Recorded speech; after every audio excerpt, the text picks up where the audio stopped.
Henrietta, like many women of the Kassigau region, work very hard. She'll wake up, begin her chores of making a fire, cooking, chopping wood, and she'll plow her fields twice a day. She'll return home to more chores before retiring and beginning again the next day, 6 days a week. And on the 7th day, she says she'll go to church.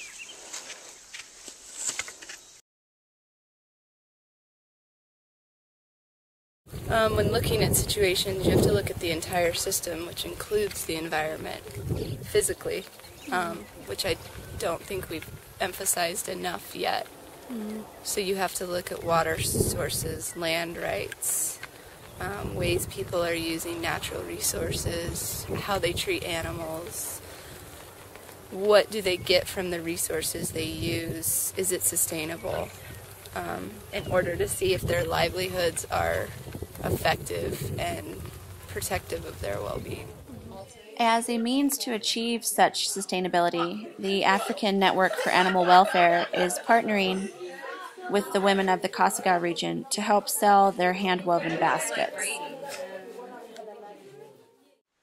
To make the baskets, first they harvest the sisal, then strip it to expose the inner strands, which they will tie together and dye with natural bark or dirt.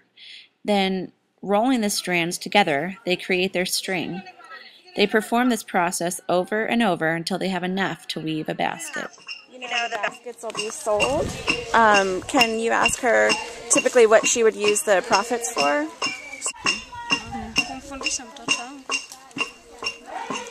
So she is saying that on a domestic scale, other than the group, she'll use the profits from the baskets to educate the children. And how much does it cost to have one child educated? Inachukua pesa ngapi kupata mtoto mmoja kwa shule, primary kwa term?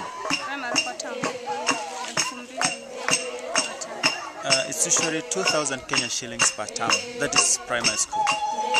For a year? Per term, which is a 3 months period. Oh, okay. And how many children does she have? She has 2 kids. 2 kids. Yeah. Okay. All right. Like when you wake up, what's the process of your day? In the morning. Yeah.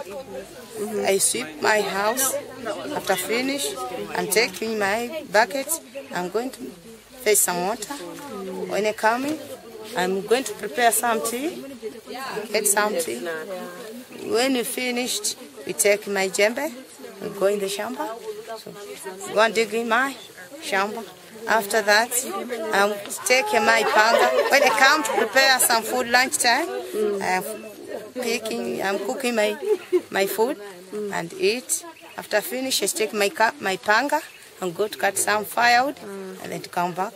When have resting, I'm going to weave my baskets. The weavers of Kassigau have what most would call a difficult life. But despite that, they've united as a group and have chosen to create a means of income for their families. What most people do for craft or hobby, they do for survival. So as a typical American, how could I get involved through the USANL? You can get involved and feel good about where they're making contributions of energy, of time, of financial wealth, because you know what the programs are, you know who's administering those programs, and you can feel confident that there's an efficient use of funds. By helping with the internet, by promoting the baskets and some of the snare art that Jose creates, by helping think about other economic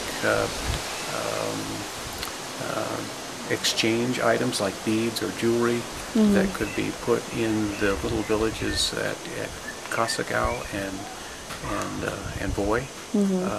So there are many ways to get involved, and to go to the website and make a donation, or to go to the website and learn more about the programs, and call an ambassador, somebody you know, or whatever, and become involved is part of that apparatus. The women are celebrating that we've come and partnered with Anna to bring their baskets to the U.S. to sell. They're hoping that their efforts were not in vain, and now they wait.